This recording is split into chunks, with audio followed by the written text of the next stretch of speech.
هي راسخة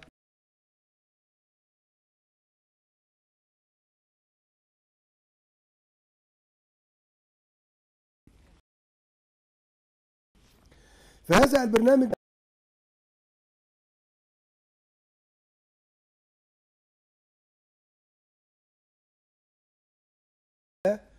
علشان كده لازم نكون احنا صوت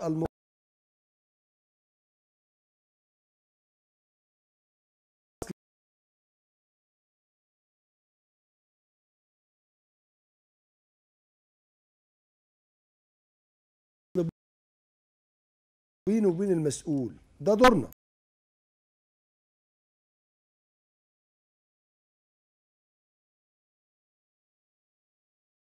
الغلبان اللي مش عارف يوصل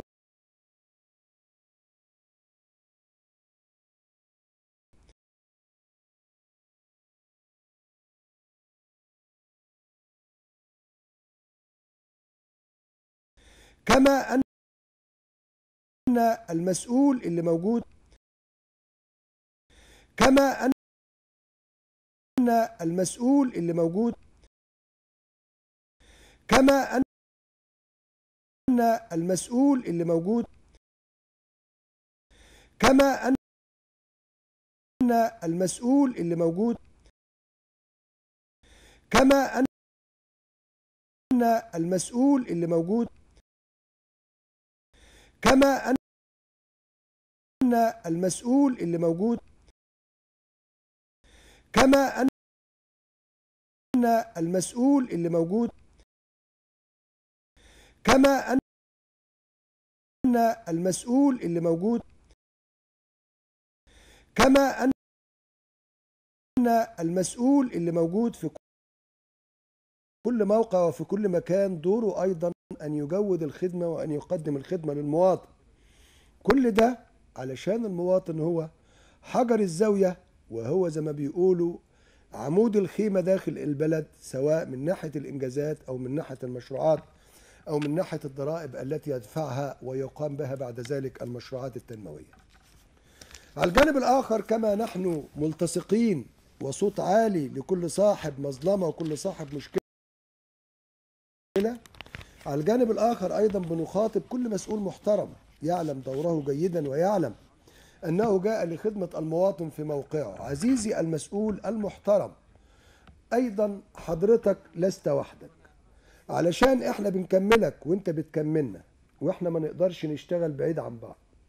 لو كان عندك إنجاز، دورنا إن احنا نلقي الضوء عليه ونزرع الأمل في نفوس الناس. إذا كان هناك تقصير وحضرتك ما تعرفوش لا سمح الله، واجبنا إن احنا نضع أمام حضرتك من خلال أدواتنا وكاميراتنا ونقول لحضرتك خد بالك في تقصير في المكان المعين. كده تكتمل الصورة وكده تكتمل المسيرة، وكلنا في مركب واحد، هو مركب الغالية مصر، وطننا مصر. إن شاء الله كل منا يخلص في موقعه ويخلص في مكانه من أجل أن تتكامل الصورة وتتكاتف الجهود وتصل مصر إلى الغاية التي تنشدها ومكانتها التي تستحقها.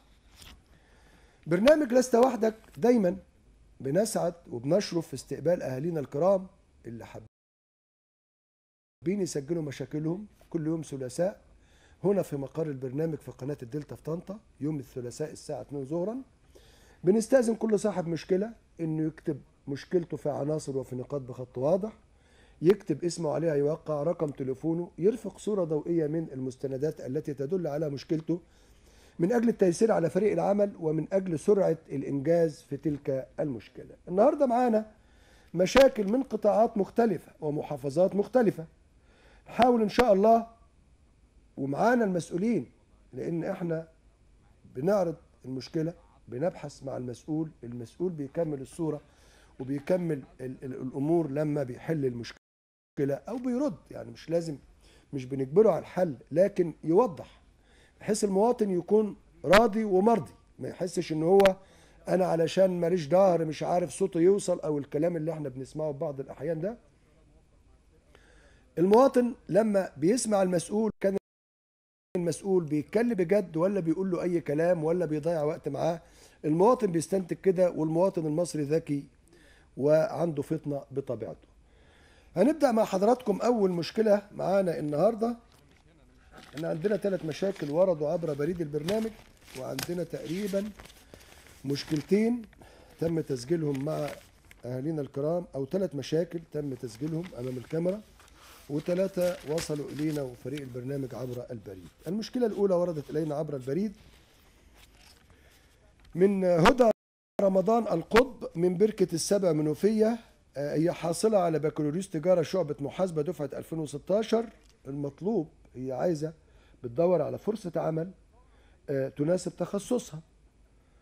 طيب ده شيء كويس، يعني هي محاسبة. فاحنا بالتكامل وبالتواصل مع السادة وكلاء وزارة القوى العاملة، لأن ده في صميم شغلهم دلوقتي، وأيضا عندنا في الغربية مديرية شباب الرياضة عاملة حاجة مماثلة اللي هي توظيف أو إتاحة فرص عمل. فأنا إن شاء الله منتظر يكون معانا في هذه المظلمة وهذه المشكلة الأستاذ عفيفي محمد عفيفي. بشكره وبشكر كل السادة المسؤولين المحترمين من كل المحافظات اللي هيكونوا معايا النهاردة في الحلقة، اللي هم بيشاركوا بشكل قوي ومخلص في حل مشاكل الناس، بحيث ان احنا يعني يكون برنامج هادف، برنامج ما بنقولش اي كلام، لكن بنطبق واقع على الارض. ان المواطن مشكورا شرفنا بحضوره هنا، لازم نهتم بمشكلته ونناقشها مره واثنين وثلاثه لحد ما نصل لرد ايا كان الرد. يعني احنا فريق البرنامج مش بنحقق في الرد ولا بنحاسب على الرد، لان كل مسؤول ادرى، يعني كل اهل مكه ادرى بشعبها، كل مسؤول هو ادرى بالرد اللي بيقوله وادرى بابعاد المشكله وحلها. نعم. ومع الهاتف الان الاستاذ عفيفي محمد عفيفي وكيل وزاره القوى العامله بالمنوفيه. سعاده الوكيل، اهلا بحضرتك، شكرا على وجودك معانا. اهلا بيك يا فندم، مرحبا. كل سنه وحضرتك طيب سعاده الوكيل. كل سنه وانتم طيبين يا فندم. الاخت هدى رمضان القطب من بركه السبع منوفيه حاصله على بكالوريوس تجاره شعبه محاسبه دفعه 2016. نعم. وهي مش سامعني كويس حضرتك؟ سمعتني؟ معاك، اتفضل، معاك اتفضل. هي حضرتك مش عايزه تقعد في البيت، عايزه يعني قلبها حامي وعايزه تكمل المسيره، عايزه شغلانه تتناسب مع مؤهلها وتتناسب مع انها بنت ومحل اقامتها، واحنا عشمانين في حضرتك خير ان انت توفر لها هذا الامر. محتاجين لها وظيفه تتناسب مع مؤهلها حضرتك. تحت امرك يا فندم، تجيب لي الاوراق بتاعتها وتجي لي المديريه في شبين الكوم، عماره غاز مصر، امام كوبري مبارك، وتتفضل تجي لي بالاوراق بتاعتها ونوفر لها فرصه ان شاء الله في القطاع الخاص. طيب جميل. الاوراق المطلوبه يا سعاده الوكيل؟ يا فندم الصور مبدئيا تبقى تجي لي بيها، وان شاء الله ندبر لها فرصه عمل في اقرب وقت ان شاء الله. معانا صور ايه؟ صور شهاده المؤهل؟ صور المؤهل، صوره المؤهل، شهاده الميلاد، وصوره شهاده الميلاد، صوره البطاقه مبدئيا يعني. مبدئيا. طيب تمام. هو حضرتك تيجي وانا تحت امرك. طيب الكلام ده ممكن بكره ولا ميعادك يناسبك امتى يا سعاده الوكيل؟ ممكن بكره. احنا عندنا بكره افتتاح اسبوع السلامه والصحه المهنيه على مستوى 96 شركه من مدينه السادات ومدينه وسطى الصناعيه، فهيبقى يوم في افتتاح. فلو تجي لي يوم الاثنين يكون الساعه 11 الصبح في مكتبي، تتفضل. الساعه يوم الاثنين الساعه 11 الصبح. ايه موضوع السلامه والصحه المهنيه ده يا استاذ عفيفي؟ احنا دلوقتي اولا بنعمل اسبوع السلامه والصحه المهنيه، ثقافه السلامه والصحه المهنيه لازم تكون منتشره في كل مواقع العمل والاقتصاد. نعم. احنا مجمعين 96 شركه في المنطقه الصناعيه، من المنطقه الصناعيه وسطى ومنطقه السادات الصناعيه، على مستوى مسؤولي واخصائي السلامه والصحه المهنيه وبعض وممثلي العمال. هيبقى في محاضرات وتوعيه من اجل نشر الصحه. تمام. السلامه والصحه المهنيه بوجه عام. جميل. ده هيستمر اسبوع، من عنوانه اسبوع هيستمر اسبوع. هيستمر اسبوع. طيب تمام. اشكر حضرتك شكر جزيلا الاستاذ عفيفي محمد عفيفي وكيل وزاره القوى العامله بالمنوفيه. شكرا جزيلا لسيادتك. شكرا يا فندم. شكرا يا فندم. تحت امرك يا فندم. اشكرك سعاده الوكيل. بخاطب او ببلغ الاستاذه هدى رمضان القطب اللي هي يعني شرفتنا بالحضور وسجلت مشكلتها. حضرتك سعاده الوكيل عنده بدايه الاسبوع بكره عنده شغل، يعني يوم الاثنين حضرتك هتتوجهي الى سعاده الوكيل عفيفي محمد عفيفي في المديريه في شبين الكوم اللي هي عند كوبري مبارك، بلاش نقول العمارة التانية عشان إعلان. ومعاكي صورة البطاقة وصورة المؤهل وصورة شهادة الميلاد، مبدئيا صور، علشان هو يدبر لحضرتك الفرصة اللي تناسبك بالنسبة لتخصصك، بالنسبة انك يعني اخت فاضلة بنت بقى، يعني لازم يكون شغلك ما يتأخرش او الكلام ده، وبالنسبة كمان ان انت يعني يكون المقابل يغطي التكلفة. فحضرتك تتوجهي يوم الاثنين القادم الساعة 11 ظهرا في مديرية القوى العاملة في شبين الكوم عند كوبري مبارك، وتقابلي سعادة الوكيل تقولوا له أنا جاية لحضرتك من طرف الزملاء في برنامج لست وحدك، وإحنا تحت أمرك. الموضوع الثاني أيضا ورد إلينا عبر البريد من منى محمد زكي محمد من زفتة محافظة الغربية، بتقول أنا حاصلة على بكالوريوس دراسات إسلامية وعربية، قسم الشريعة الإسلامية، تقدير عام جيد. تمام. متزوجة وأعول 4 أولاد وأمي وأبي المصابين بالسرطان. يا ساتر. المطلوب الحصول على فرصة عمل تناسب مؤهلي وتساعدني على ظروفي. يعني نفس المشكلة بتاعت الأخت هدى، لكن دي طبعا ظروفها صعبة شوية، متزوجة ومعاها ربنا كرمها ب4 أولاد، ووالدها ووالدتها تعبانين.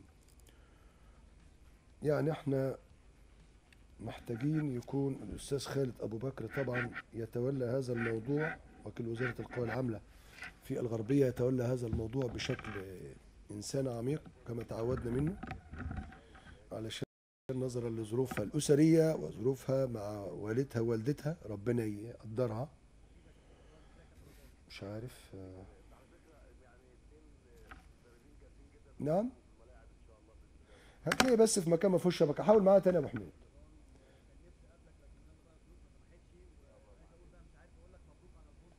طب هتجيله امتى؟ احمد هاشم زميلي المخرج بيكلمني. ايه؟ راحت له يوم الاربع وعمل معاها ايه؟ طب ما اتصل بمنى نفسها وهي تقول لنا. يعني اذا كان سعاده الوكيل في مكان ما فيهوش شبكه او غير متاحه ومتعاون معانا بطبيعه الحال، اطلب منى تقول لنا ايه اللي حصل عشان نبقى اطمنا. الزملاء بيبلغوني في سماعه الاذن بانه هم بيطلبوا سعاده الوكيل دلوقتي، مع انه عارف ان عنده مداخله، فيبدو انه في مكان ما فيهوش شبكه فبيدي طبيعي غير متاح، لكن بيقولوا ان هم رتبوا معاه وهي راحت له المكتب يوم الاربعاء الماضي. فاحنا عايزين نعرف ايه اللي تم معاها، هل بالفعل كان في شغلانه مناسبه موجوده ولا سابت اوراقها وهتتابع مع سعاده الوكيل. احنا عايزين نطمن من منى نفسها. لو الزملاء مشكورين يطلبوا منى عشان تطمنا على اللي تم. هعرض لكم المشكله الثالثه بريد ايضا، يعني بعد ما كنا بدأنا منوفيه ودخلنا غربيه هنرجع تاني المنوفيه، لانه المشكله الثالثه وردت الينا عبر البريد من المتقدمين لمشروع الاسكان الاجتماعي لمحدود الدخل بمدينه منوف ارض السوق القديمه. بيقولوا تقدمنا لمشروع الاسكان الاجتماعي لمحدود الدخل بارض السوق القديم بمدينه منوف محافظه المنوفيه. لو هم سايبين لنا مستندات كتير. وبعدين أرض السوق القديم بمدينة منوف محافظة المنوفية. تم التخصيص للشقق في شهر 11 2015، يعني احنا دخلنا كده في 2 وشهر. تم بالفعل، وطبعا اللي موقعين هنا إسلام رفعت مشمشة وسعد طلبة وتامر ماضي وصالح عبد الفتاح ورجب عبد الرحمن عيسى وشيماء محمد صقر ومنى محمد عبد الرحمن ومحمود البرواني وجهاد البحيري وسالم صبري ونسرين فؤاد ومحمد نبيل، وسايبين صور بطايقهم وسايبين افادات من البنك اللي كانوا بيوردوا فيه الفلوس. انت بتعرض دي صور ايه يا احمد؟ دي صور المساكن. الموضوع ده كان محتاج محافظ المنوفيه يا احمد يعقب، عشان ما بيردش. هذه المشكله بقى، انه يبقى يعني المفروض المسؤول ده يرد من اول رنه، لان ما فيش حد بيطلبه الا واحد يعني في ازمه. يعني مسؤول بقى من مستوى محافظ كده، والناس اللي هم مناصبهم جميله دول، يعني المفروض من اول رنه، الا اذا كان طبعا في مانع ان هو في اجتماع او مثلا يعني في حاجه مهمه، انما المفترض هو من اول رنه. ايه بتقول يا أحمد؟ ايوه، ما انا شايف يا احمد أهو. شايف، مش عارف السماعه فيها حاجه كده، ما علينا. ال-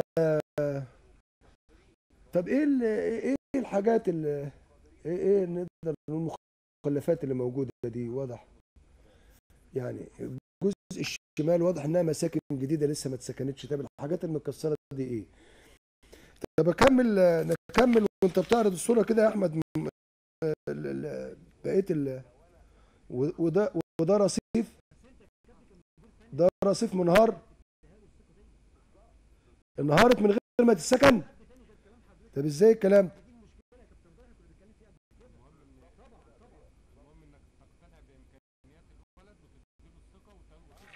طيب محمد بخات المخرج بيبلغني بانه المساكن دي تم تشطيبها، والناس اللي هم كانوا مقدمين ما سكنوهاش ولا استلموها، وبقى حالتها بالشكل ده. طب ليه؟ يبقى تم بالفعل دفع مقدمات الحجز المنصوص عليه. جايبين لي صور البنك، تمام. ده اسماء،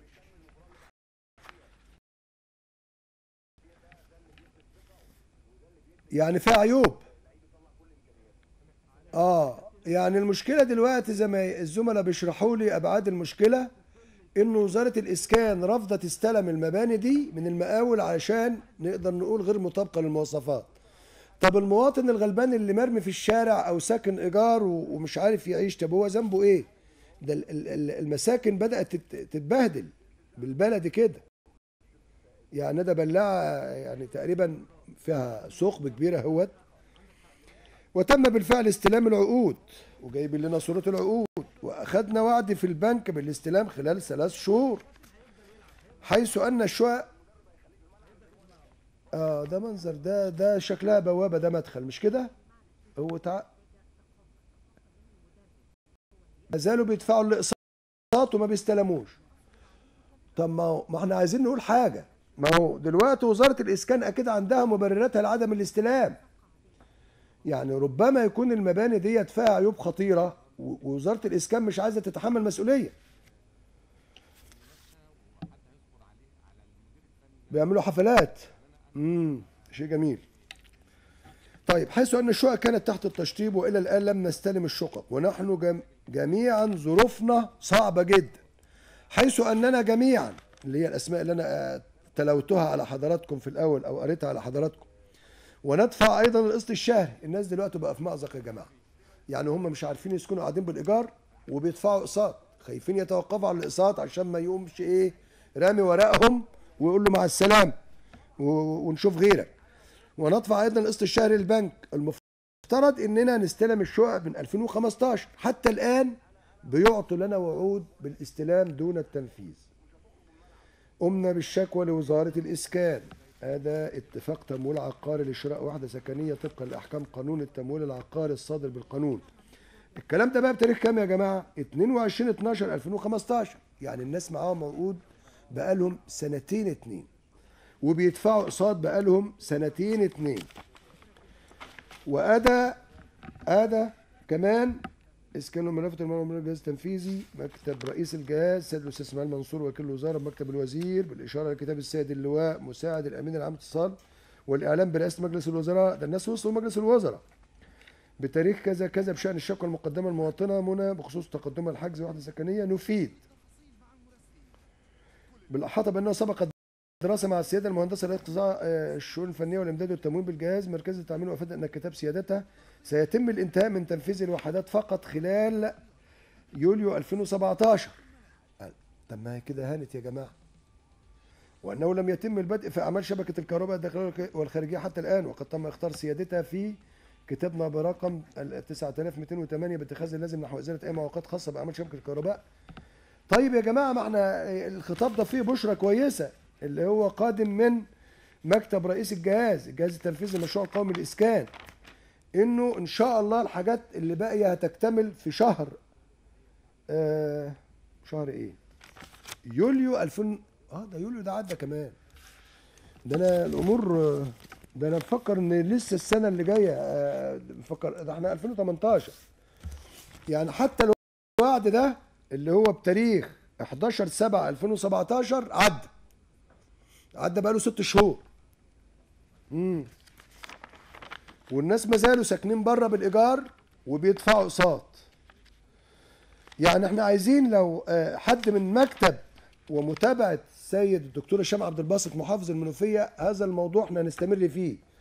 يعني انا بخاطب الزملاء على الهواء ان احنا هذا الموضوع نستمر، ولو ما كانش فيه كلام ايجابي خلال الاسبوع ده يكون معانا يا المحافظ يا السكرتير العام في الحلقه اللي جايه ان شاء الله، بحيث يرد بتفاصيل وناخد منه وعد الموضوع هينتهي امتى. لانه الناس مالهاش ذنب، عملوا كل الاجراءات ودفعوا الاقساط وملتزمين، والمفروض كانوا يستلموا في 2015. حتى الان معلقين بين السماء والارض.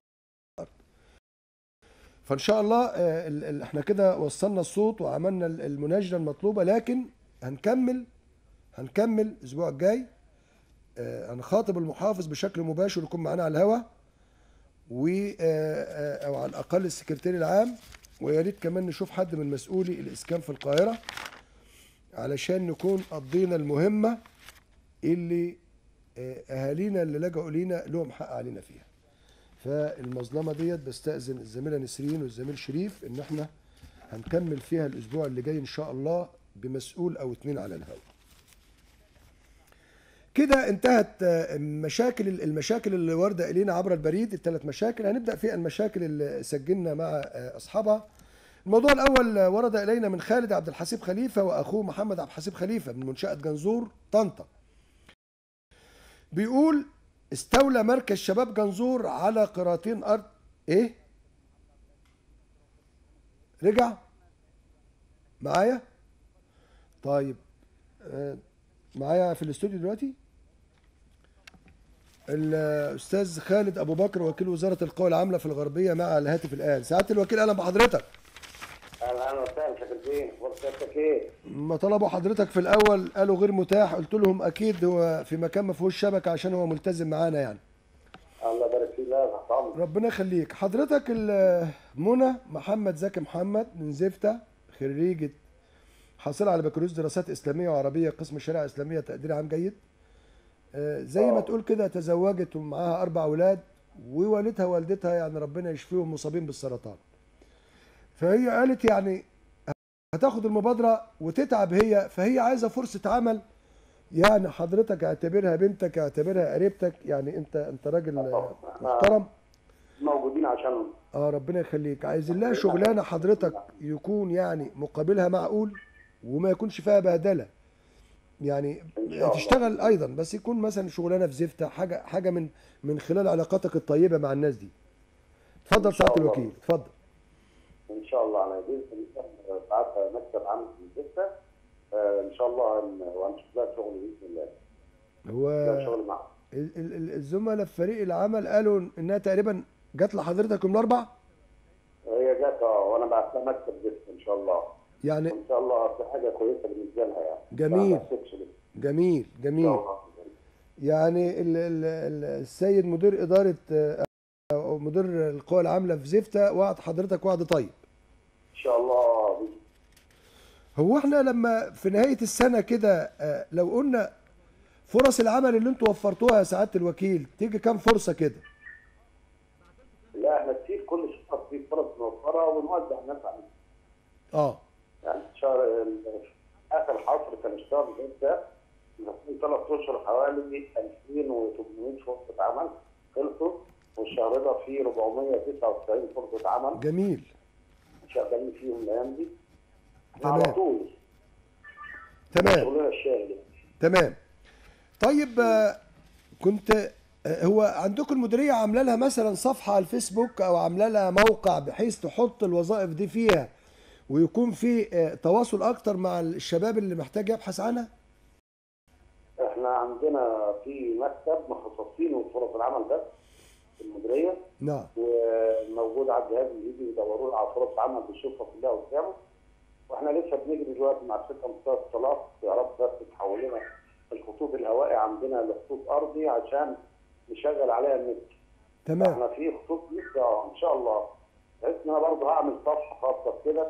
ده انا عايز كمان حضرتك لو عايز نتعاون معاك نعمل لك موقع صغير كده حتى يكون هدية، خدت بالك، بحيث انه يكون اسمه كده ايه، القوى العاملة بالغربية، بحيث ان الشباب يقدر يوصل له بسهولة.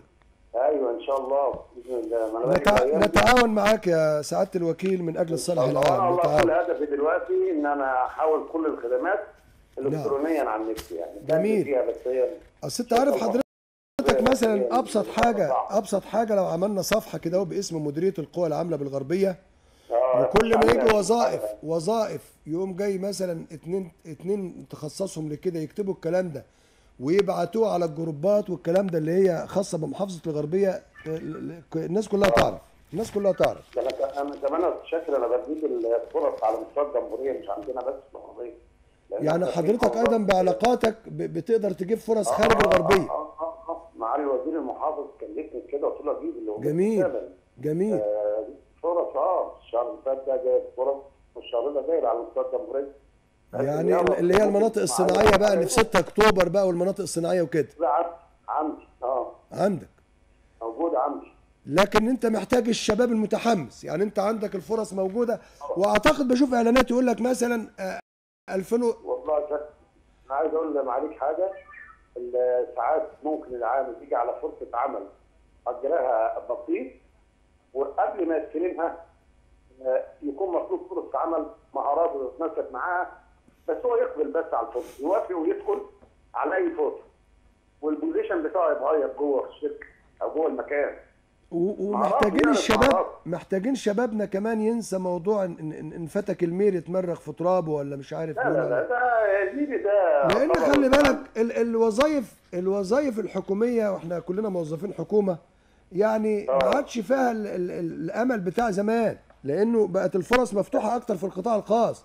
القطاع الخاص حاجه مباشره، تديني عمل وانجاز اديك فلوس واديك منزله، هي كده تحقيقا لطموح الشباب يا ساكت بيه.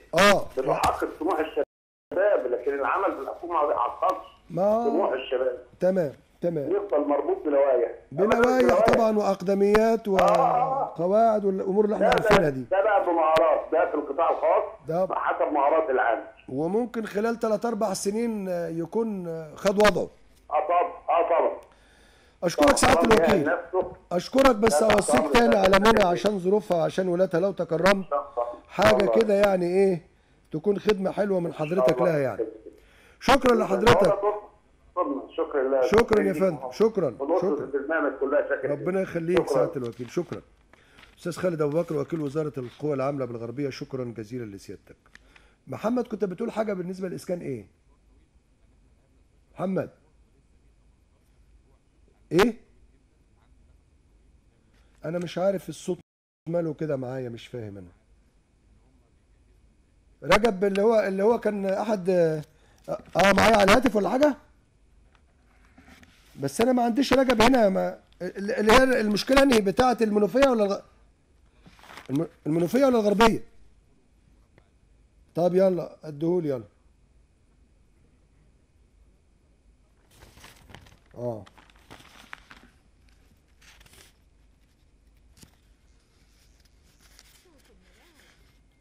طيب مفيش مشكله، اعرض لك المشكله اللي جايه. احنا كنا بدأنا في المشكله اللي هي خاصه بالاخوين، اسمهم ايه؟ الورق اتلخبط معايا. الورقه رقم 3، استنى اهي. خالد عبد الحسيب خليفه ومحمد عبد الحسيب خليفه من منشأة جنزور كانوا بيقولوا ان هم مركز الشباب استولى على ارضين، وبعدين رفعوا قضيه وطردوا مركز الشباب واتحكم لهم، فأيدت المركز الشباب تستأنف، فأيدت المحكمة لصالحهم الحكم في 2016 ونفذ الحكم بطردهم. محتاجين صفحة 4 في 26/2/2017. ثم استخرجت ترخيص لبناء سور فاصل بيني وبينهم في 11/10/2017 بيني وبين مركز الشباب. طيب انا اتوقف في المشكله الرابعه لحد هنا وارجع تاني لرجب. اسمه رجب ايه؟ رجب عبد الرحمن عيسى. اهلا يا عم رجب. السلام عليكم. عليكم السلام ورحمه الله وبركاته. دلوقتي اتفضل عايز تقول ايه بالنسبه للموضوع بتاعك؟ واضح انه موضوع كبير. حضرتك احنا مقدمين في شهر الاسكان الاجتماعي لمحدود الدخل بمدينه منوف ارض السوق القديم. نعم. يا استاذ انا معاك بس انت اللي فاتح التلفزيون بتسمع نفسك. لا انا مش فاتح التلفزيون ولا حاجه. انا سامعك كويس خالص اهوت وصامت لحد ما انت تخلص. طب ماشي، احنا مقدمين في شهر الاسكان الاجتماعي بمدينه منوف الاسكان بارض السوق القديم مقدمين في 2014 يا بيه. تمام. وتم تخصيص واحده في 2015. تمام. وتم التعاقد ودفعنا المقدمه وكل حاجه، وحضرتك دفع البنك في نفس الشهر قال لا قدامكم 3 شهور وهتستلموا ولازم تدفعوا القسط. بقالنا سنتين والمساكن واقفه هياكل خرسانيه ومفيش حد شغال فيها لحد الان. مفيش حد شغال؟ لحد الان يا فندم ارض السوق القديم محدش فيها شغال. مفيش مقاول شغال فيها؟ لا مفيش اي حد شغال فيها، اللي شغالين في مساكن اسمها ارض التدريب 2 بس اللي شغالين، وبيقول لك دي ملاحظات ولسه على ما نيجي ارض السوق القديم ديت قدامكم فيما يعادل سنه. الله. طب حضرتك لما انتوا بعتوا شكوى معايا صوره منها، والمشروع القومي الجهاز التنفيذي المشروع القومي للاسكان مكتب رئيس الجهاز بعت وقال انه ان شاء الله في شهر 7 2017 الحاجات دي هتخلص. هو كان بيقول الكلام ده على اي اساس؟ هو قال الكلام ده انه هيخلص ومفيش اي حاجه خلصت لحد الان، والعماير واقفه لحد دلوقتي مفيش اي شغال فيها اطلاقا ارض السوق القديم. تمام. انا عموما اتفقت مع الزملاء يا استاذ رجب او يا حاج رجب حسب صفتك الكريمه ان احنا هنكمل في المشكله دي، ولازم ان شاء الله يعني ببلغ الزملاء يكون معانا المحافظ او السكرتير العام على الاقل علشان احنا بعتنا للمحافظ وبعتنا للاسكان المنوفيه قال مالناش دعوه بالموضوع ده. الاسكان المنوفيه بيقول انتوا تبع الساحل الشمالي. الساحل الشمالي؟ تبع تعمير الساحل الشمالي، شركه المدائن تبع الساحل الشمالي. لا ده الشركه دي شغاله من بطن الجهاز، لكن هو الجهاز هو لا هي شغاله من تبع وزاره الاسكان. تبع وزاره الاسكان. لانك انت بتورد فلوسك هنا صالح وزاره الاسكان حسب تبع وزاره الاسكان. حسب حضرتك البنك عمال يتصل بينا كل يقول لك لو انت ما دفعتش القسط هنحجز عليك. لا ما هو انت دلوقتي عايز افهمك حاجه، ما تديهمش فرصه ان هم يبعدوك او يطردوك من الفرصه اللي انت فيها. انت كده فلوسك. بص لي يا عم رجب. اتفضل. عايزك ايه الصوت اللي جنبك ده صوت التلفزيون؟ تمام. لا مش تلفزيون. اتفضل يا فندم مع حضرتك اهو. مع حضرتك. مين؟ اتفضل يا فندم مع حضرتك. طيب ما تتقطعش لا انت ولا حد من الناس الحاجزين كلهم.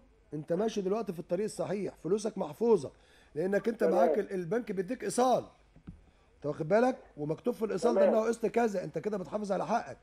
ما تديش للبنك فرصه او ما تديش للجهاز فرصه انه يخلص منك، يبقى انت كده اللي اديته الفرصه.